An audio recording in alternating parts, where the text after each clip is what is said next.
And finally, I would like to introduce Clifford Lynch. Clifford's going to speak about research library collections and collecting in the 21st century. Thank you. Cliff.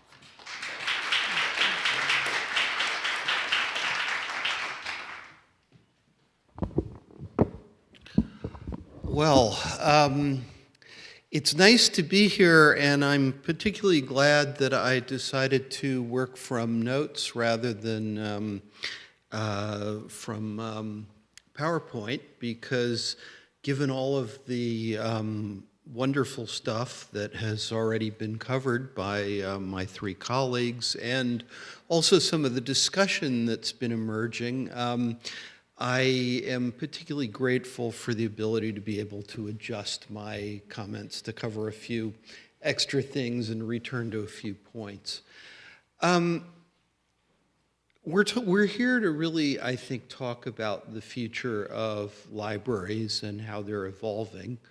I think that one, very, very clear theme that's emerged in all the talks, although maybe hasn't been said explicitly, is that that evolution is going to take place in a way that's integrally tied to the changing practices of scholarly work, be it in the humanities, the social sciences, the sciences, in professional fields of training. And that it's also going to be integrally tied to the ways in which scholarly communication are evolving. And we certainly have heard that as a theme that's repeated and repeated. I think it's helpful to make a distinction, and I will come back later in my remarks to talk further about scholarly communication, between what we've seen happen over the last 20 years in mainstream scholarly communication, if you'll allow me the term, and the collection of things that are going under the rubric of digital scholarship. If you look at particularly the sciences, but increasingly the social sciences and some of the humanities as well, for example, the print journal is gone. Yes, it's still hanging on a little bit here and there. More and more journals are going electronic only because the print is simply an expensive encumbrance. We are growing more confident in our ability to preserve the electronic files for the long term. I mean, one of the reasons print hung on as long as it did was we had a exquisitely well-developed and expensive system for preserving print. And until we were able to, in some sense, gain the same level of confidence about our ability to preserve electronic files through a number of collective systems and technological developments, libraries quite responsibly weren't prepared to get rid of that print. But today, the print journal, most areas of science, many other areas, is on its last legs, and it's clear it's going. To the extent that print is still produced, a good example being when you join a scholarly society, you get the journal of that scholarly society. You have the option for print or electronic access.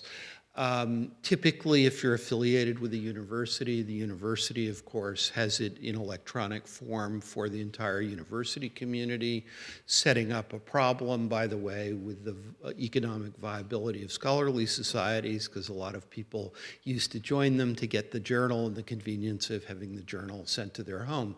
Now, since they can get access to that journal anytime, anywhere, that convenience is a little less valuable. But you see the print being used much more as kind of, I'll skim this and toss it because I know I can always get the articles from the library.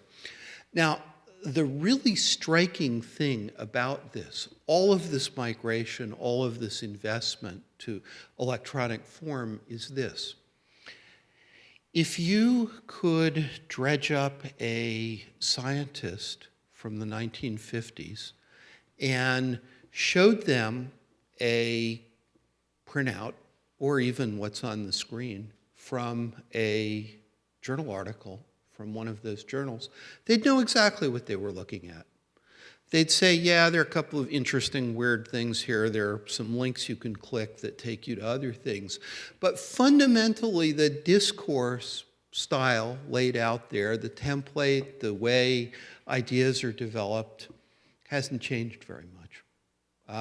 Yeah, there's a little more color illustration, typesetting, if you run into connoisseurs of typesetting mathematics, has shifted a little bit, but really not much conceptual change. Now, the kinds of things, for example, that we saw Harriet show us a few examples of, start creeping towards genuine conceptual change. And indeed, scholars see these, and it's hard to know what to make of them. A lot of our sort of frame setting for these things don't work. I mean, just consider something as simple and trivial as this. A classical monograph, you know when you've finished it. You've gone serially from beginning to end, and you know when you've looked at all the pages. Now, if I give you one of these large, complex, interactive database things where you can find your own pathways and connections, and particularly if I update it continuously, when have you finished with it? When have you looked at enough of it to do a review you're comfortable with? How do you test whether your students have absorbed it as part of their learning? We're really dealing, I think, with two classes of things here. One is things that we've taken electronically but not really conceptually revised very much, and then this whole new and fascinating outcropping of things that genuinely represent conceptual innovation in scholarly communication. And with this innovation, by the way, I'll just note, comes a lot of interesting problems. For example, because it's easy and helpful to integrate evidentiary and source material very extensively with many of these digital projects, you actually get a much greater intermixing of presentation of evidence and actual construction of argument. Whereas in a classical monograph, you might see short quotations, but you will see lots of references to archival material of various kinds, to other works. And so this is another one of these evaluative problems. Is there genuine new scholarship here? Or is there a lot of work which people will argue about the scholarly value of in terms of simply organizing and presenting evidence?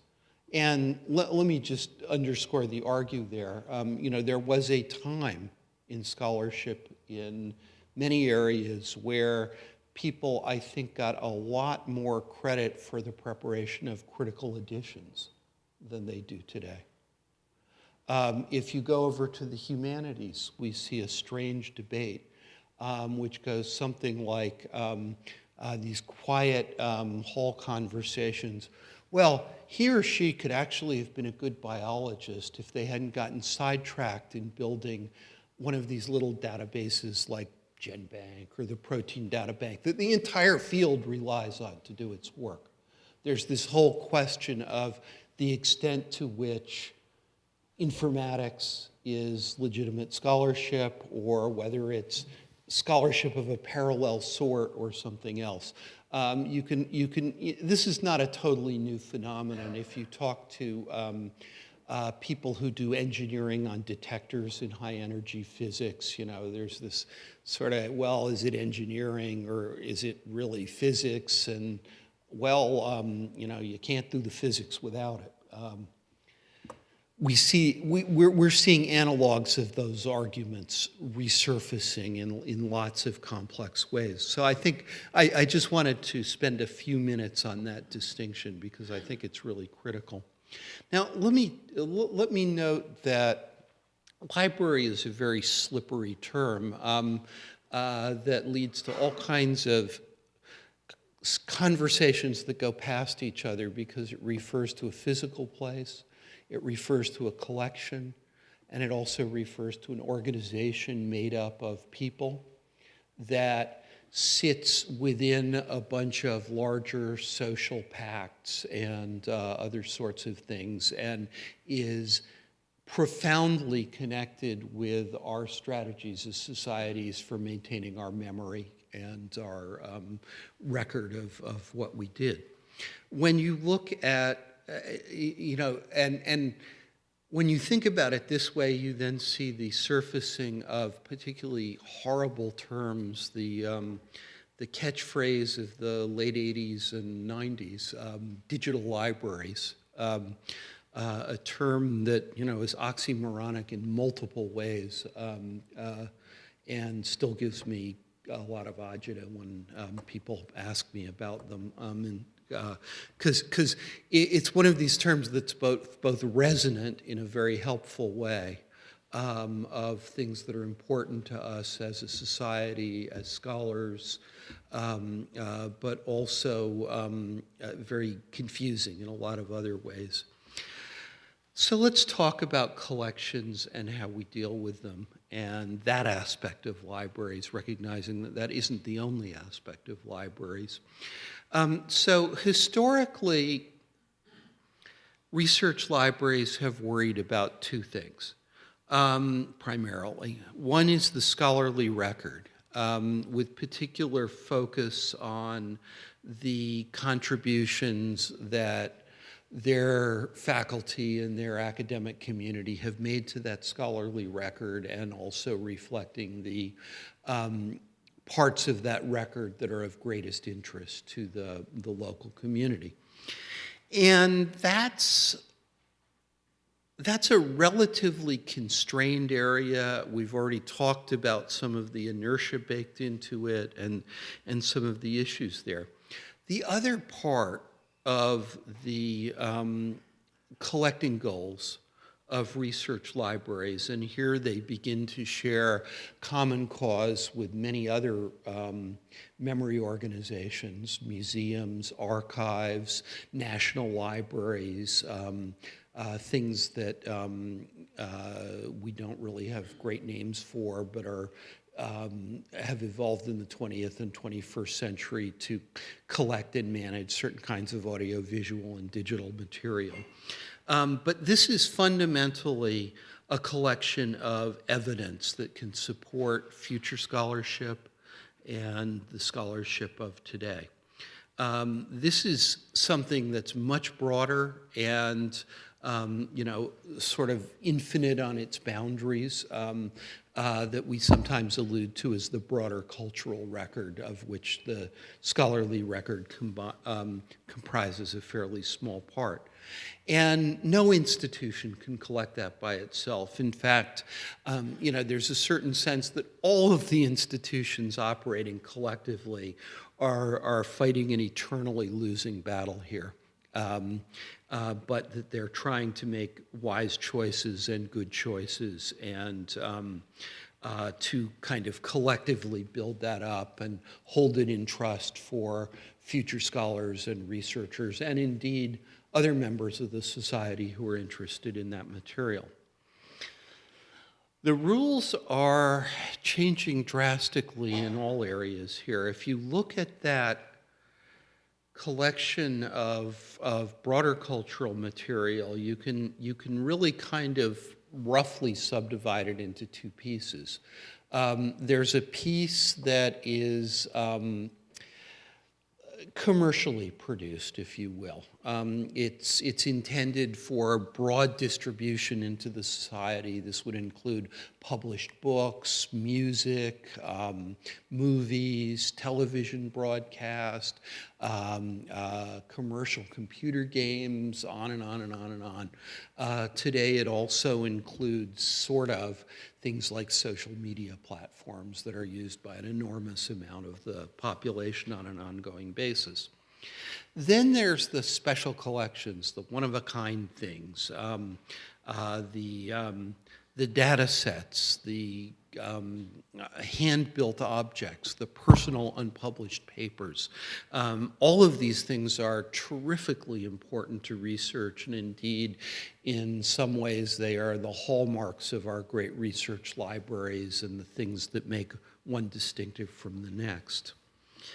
It is worth noting here that one of the things that's going very strange here right now, and we don't like to admit it, and indeed there are many people who are heavily invested in arguing this ain't true, but our ability to digitally capture physical artifacts is getting very good.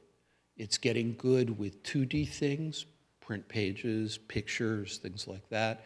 It's getting better and better with sort of 2D plus things. Think about painting, where you've got a little bit of depth on the canvas, but it's sort of a 2D object plus a little. It's starting to get real good on a lot of 3D objects too. Sculptures, dinosaur bones, the built environment, cathedrals, country churches, very large sculptures, things of that nature. And there is a whole school of philosophical argument that says these are no substitute for the original, for the physical original. But actually, we can make very good substitutes now for the physical original, and we're getting better at it at a fairly startling rate. I don't think it's going to be very long before we are at the point with a pretty large class of objects where we can produce copies of the original that are real hard to tell from the original, maybe almost impossible to tell from the original. In fact, if we are honest, in many cases, these digital, what shall we call them, versions, surrogates, representations, copies, are a lot better than the original in the sense that you can use various forms of image enhancement. You can do things like go face to face with the fine details on the head of a 9-foot-tall sculpture, where they probably won't leave you in peace in whatever museum it lives in to set up a ladder and sit there for hours studying the thing. You can use multispectral enhancement, and that's been done to great effect in various kinds of manuscripts. One of the things we're learning is that physical and digital things have very different vulnerability profiles. They're both vulnerable, but as a matter of stewardship now, I would sure be more uneasy by the day sitting on a treasure house of physical objects that didn't have high-quality digital surrogates spread widely around the world, because stuff happens to physical collections. It's just, a sad record of history. Now, one of the byproducts of this means that the one-off physical things now, the constraints on replicating them and sharing them widely in a way that isn't tied to where they live physically is now much more a matter of intellectual property law and arrangements like that than it is a matter of technical issues. We've really kind of shifted the arena here. Now let's look a little bit at what happens as we move more deeply into the 21st century. And I think one of the things that we see emerging very clearly, and this again was a theme we heard from the other talks, is the need to deal with things collectively. For example, a lot of ensuring the digital preservation of publications of various kinds, particularly those where the scholarly sector is the primary consumer, like scholarly journals. This is best handled collectively. It's crazy for lots and lots of individuals to do it separately. Now, this doesn't mean that you want to necessarily indulge in the kind of engineering hubris that says, well, we know how to do this, so we're going to build one giant bunker somewhere, and that's going to be the preservation point for, the scholarly and cultural record going forward, and we're all going to kick into the funding stream for that. Those things don't have a good record, and monoculture is a very poisonous development when you're trying to preserve things. So you do want to spread it around some. You want to spread it around across national borders, across technologies, across different forms of governance and accountability and responsibility in different strategies. But it's still an approach that looks to more collaborative action, I think, than we've seen in the past. And we can see that rolling forward. There are other areas where I think we're just now starting to recognize that only by collaborative action can we deal with certain critical things. I'll just give you one example. Newspapers, journalism, the news, essential part of the cultural record, essential evidence for scholarship going forward. It's no accident that research libraries extensively have collected for a long time newspapers ranging from national newspapers of record all the way through very specialized local newspapers in various venues. Well, what's happening right now, other than a general implosion in the journalism marketplace, just look at the number of newspapers today versus 20 years ago, is that the large successful ones aren't newspapers anymore. They're databases with very complicated interfaces. And yes, a few of them may still produce printed copies, but they are, merely a poor shadow of what's in these databases. I can't imagine how we're going to deal with the preservation of journalism on a continuing basis without some kind of collective agreements with the key players here. And actually, I think, again, we see this, and this came out a little bit in some of the conversations earlier, as the long-term responsibility for preservation of cultural record has fallen to memory organizations, to libraries, museums, archives. It doesn't sit with the producers of that material. The notion that publishers are going to, preserve their output for hundreds of years seems very improbable. We're in a sort of a short-term state right now where they're being asked to, where we see journal publishers, for example, sitting on their archives. This seems very unstable, and it seems to be more and more unstable the farther you get from businesses whose primary revenue stream is the world of research, teaching and learning, the university community, the scholarly community. As long as you're in that closed cycle, you can exercise some considerable influence over their direction. You can make the point, people won't publish in your electronic venue if you can't tell them a credible story about how that's going to be archived and preserved in the long run. And you can't tell that story without the collaboration of the cultural memory organizations. Now, you go to a mass market publisher, their attitude is, we could care less. When it stops generating revenue, we stop worrying about it. Except maybe if somebody else finds a way to generate revenue, in which case we'll either license it to them or sue them. But it's not one of their priorities in most cases. So this is a very, very large challenge. Now, I also want to just say a few words about what do sort of fully articulated and elaborated research collections hold in the 21st century. It's very clear that they hold a lot of data. It's clear that in almost all fields of scholarship, data-intensive work is becoming more and more commonplace. It doesn't mean that's the only kind of scholarship being done, but there is a significant amount that relies on large collections of data that need to be reused, recombined, revisited in order to validate and replicate research and build upon research that's been done.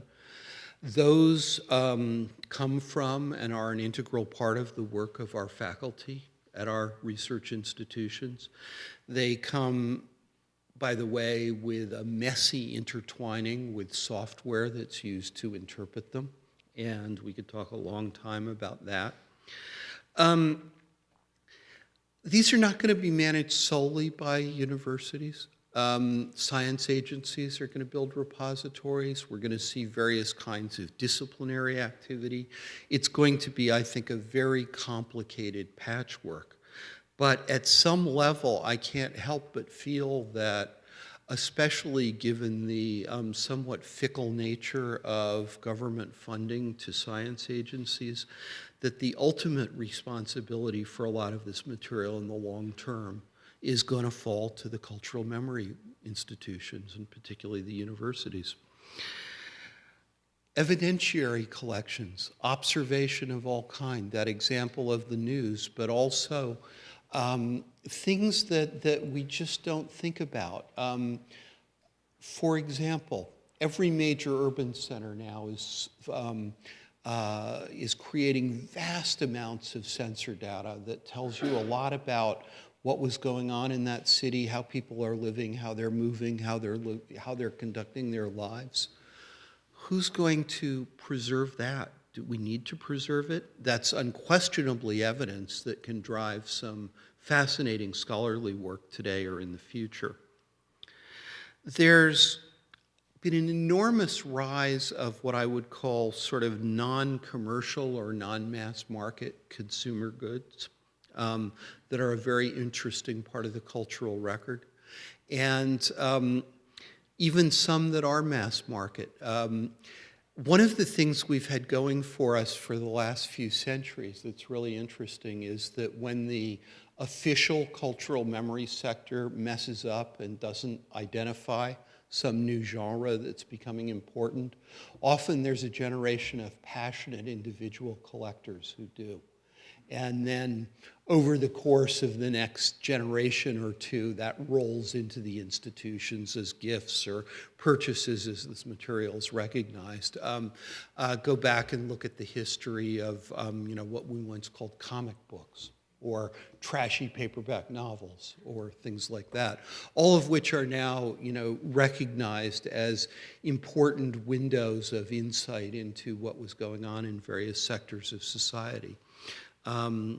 Various kinds of small-run musical recordings that represented certain kinds of ethnic communities or geographic communities' musical heritage. Now we've got things like computer games, which are a huge economic sector, but we're still really uncomfortable about whether they belong in our libraries or how much, not to mention what to do with them.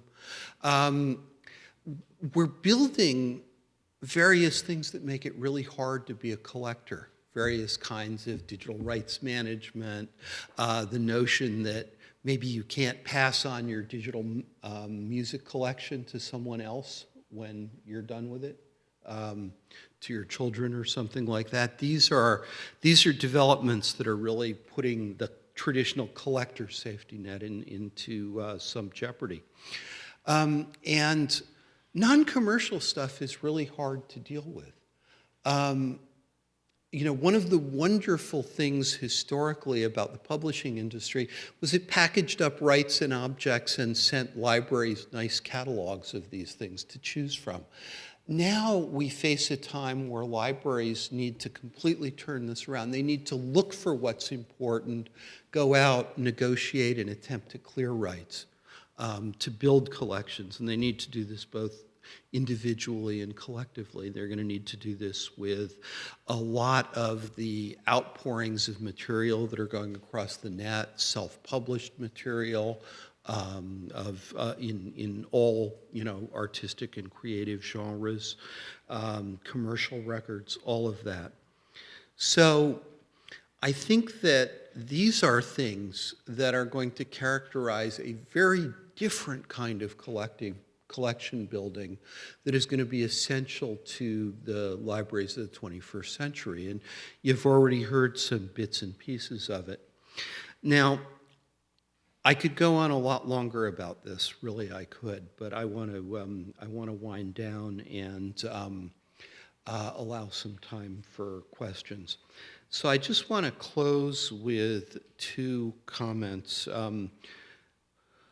One ties back to what Harriet in particular was highlighting about these new forms of scholarly discourse. And I think that certainly one issue with this innovation is just our discomfort about how to evaluate it and deal with it, the sort of examples I was giving earlier.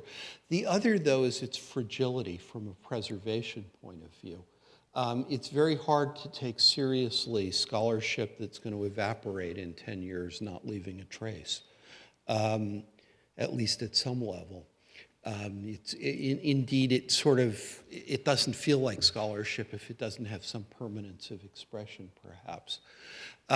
Here, I think we're going to increasingly, if we're going to deal with this material, have to see libraries falling into archival roles that's going to involve working closely with the producers of this. Now, whether you put a press in the middle or not doesn't make much difference. I think people will do different things.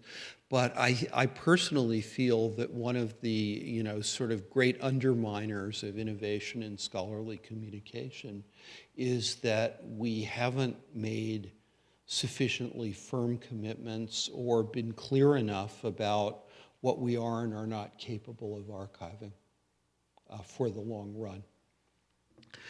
The last thing I'll say, and I think what I will do is hark back to that comment about Vint Cerf and the digital dark age. I was actually there when he gave that talk. He gave it at the AAAS meeting, the American Association for the Advancement of Science in San Jose a couple of months ago, and he had clearly worked up a full court, press release, interviews, pre-priming some journalists on this. And yes, it's absolutely true that to those of us who've spent the last 20 or 30 years worrying about this, that there was a certain naivete to this, and that some of it was grimmer than he realized, and some of it was a lot less grim than he realized. But the thing that was really important and helpful about that, and that we need more of, is that our ability to maintain the cultural record in the long term, particularly in this digital world, is as much about social will as it is anything else, including funding. Funding is a problem, but we do not have the legal clearances for our memory organizations to do what they need to do in many cases. And even beyond that, we don't have a sort of a social consensus that it's important that those institutions be able to do that. And I think seeing people, particularly people with the kind of prestige and credibility of Vint Cerf, speaking out about this is very helpful in terms of getting this on the broader public agenda, so that we can achieve some kind of balance with the proprietary interests that allow us to preserve a memory. So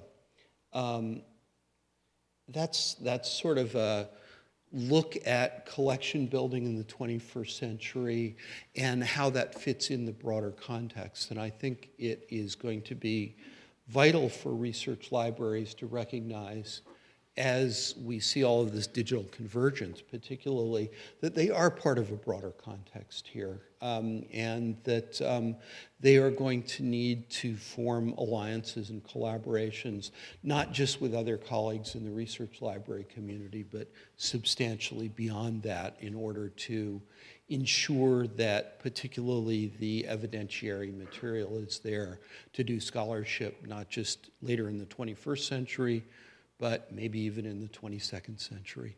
Thanks.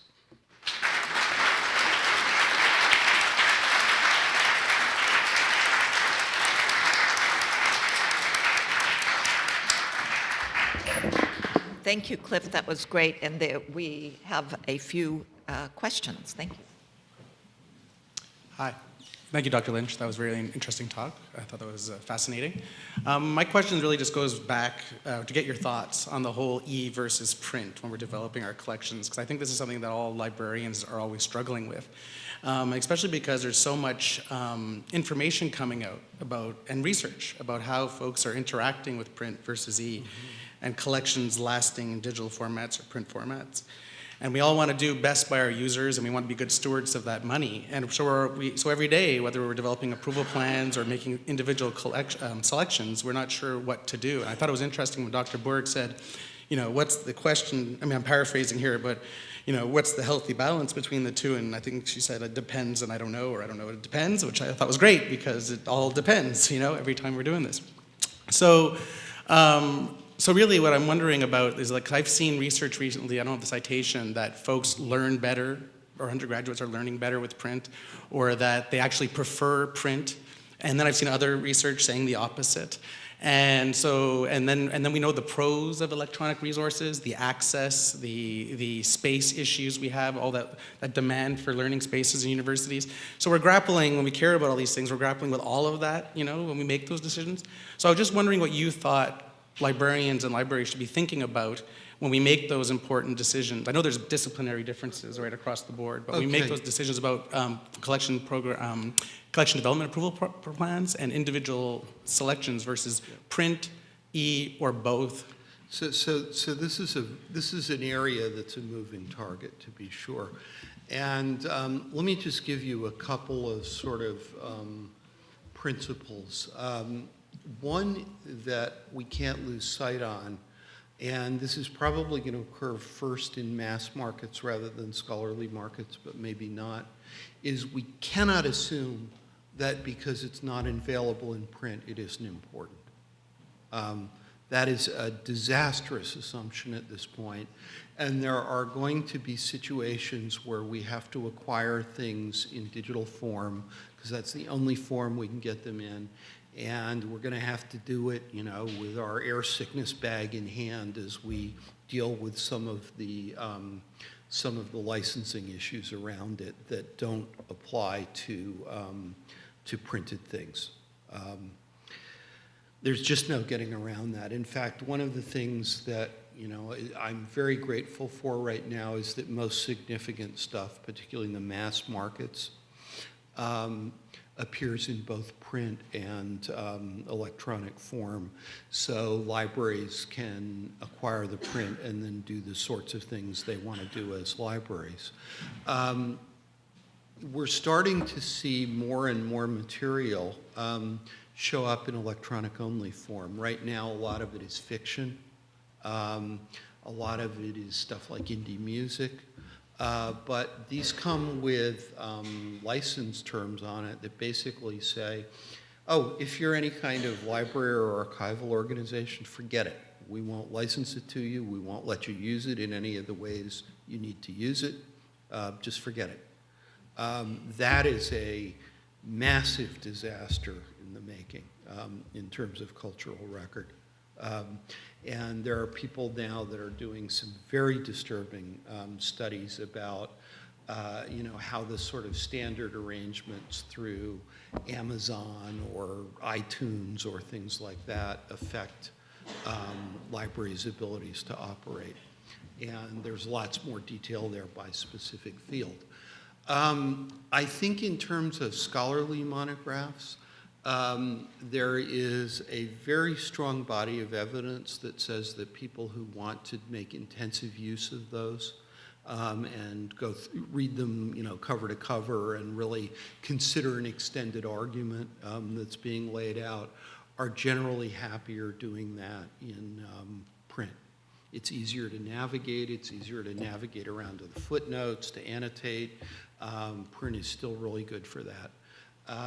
They would also often, though, like an electronic version of it, particularly if it's not at a lot of additional cost, because when you're trying to go back to the work and you're remembering a passage that said something, or you're just looking to pull out, right now there's a lot of very important stuff that is hard to pull out granularly from these very lengthy discussions. And it seems very clear that as we go to databases of full-text searchable scholarly monographs, that there's going to be a whole sort of second market in people discovering passages or a few phrases or paragraphs by full-text searching, and that's going to be an important use of those resources that up till now has been underserved. So I would say for most of the scholarly monographic stuff, you probably want to go both. Now, that doesn't necessarily mean, by the way, that you need a hard copy on your shelves. You may want to go for the monographs a little bit like you're handling journals, where if somebody really wants to do a full, transversal of that monograph, they do a print on demand on it, just like people still, when they want to do intensive study of a journal article, often print it. I'll say just one more thing about this, because we really could go on this one all day. There's a set of issues about textbooks and learning. And here the issues are not just technical, they are ethical. And we are doing just the worst job imaginable of addressing these. You are seeing now people promoting these learning, these electronic textbooks with reader analytics. And those tie into broader learning analytics that come out of your grading systems and your learning management system. Basically, this is a book that tattles on you to your professor and says when you read it and how much you read it and whether you went back and read the review section and whether you're prepared for class. I have actually heard, these sort of glorious portrayals of faculty member, imagine this technological paradise. You come into your class, you pull up your dashboard. So your dashboard has all your students on it. And it will tell you which of those students have read the assignment and when. So you can decide who to call on and whether to do a pop quiz. This sort of stuff makes me very, very queasy and, irrelevant almost of the particular studies about do you absorb better or not. I'm really scared about going all electronic on textbooks till we get some of these ethical issues sorted through. Thank you for your answer. I should have said my name's Robin Canuel, and I work as a librarian at the Humanities and Social Sciences Library. So it is a complex issue because I've heard a million permutations of what I should be doing and how we should do it, and it's complicated. So it is. Thank you. Sorry to keep you so long. No, it's fine. My name is Marisa Rucco. I'm an MLIS candidate. I am an ex-humanist and also a student librarian in an engineering library at Polytechnique. So my dual identities have a question for you, or for anyone in the panel. What role do bibliometrics play in either collection development or feeding your repository?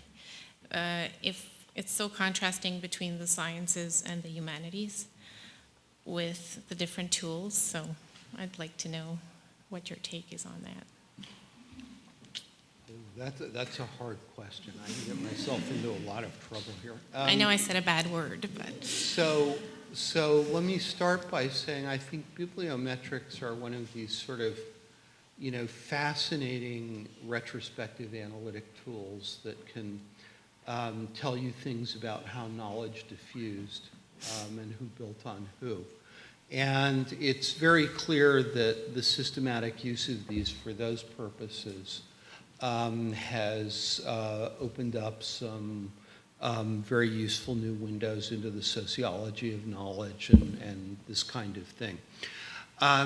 When you start seeing people using bibliometrics for predictive or evaluative purposes, I start getting very nervous.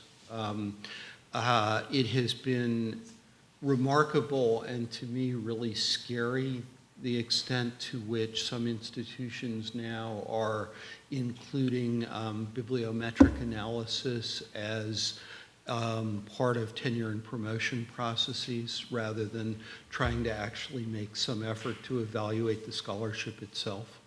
It's particularly delightful when you see them using it in various sort of voodoo-like ways where you inherit the journal impact factor onto a random article that appeared in the journal, for example. I always loved that one. So I think they need to be used with caution in collection development, which kind of sits somewhere between that very analytic kind of scholarly view and the predictive and evaluative kinds of uses they're being put to. Certainly, it's reasonable to think that things that are getting a lot of attention probably belong in your collection someplace, just by virtue of the fact that that many minds interacted with it or quoted from it or cited it. But I think that the converse is not true. Just because you have things that aren't being cited much doesn't mean they're not important. And disciplines that lack this analysis, so. Yeah. I am also very uneasy with the current, some of the current practices around, well, you have a good repository because it's got articles in it that are retrieved or linked to a lot. Taking that on really demands that you are clear about why you're building the repository in the first place and what's supposed to be in it and what your time horizon is. But I think that people are being a little glib about bibliometric analysis in that area as well. Thank you. I'm probably going way past my time. Thank you. Join me in thanking you.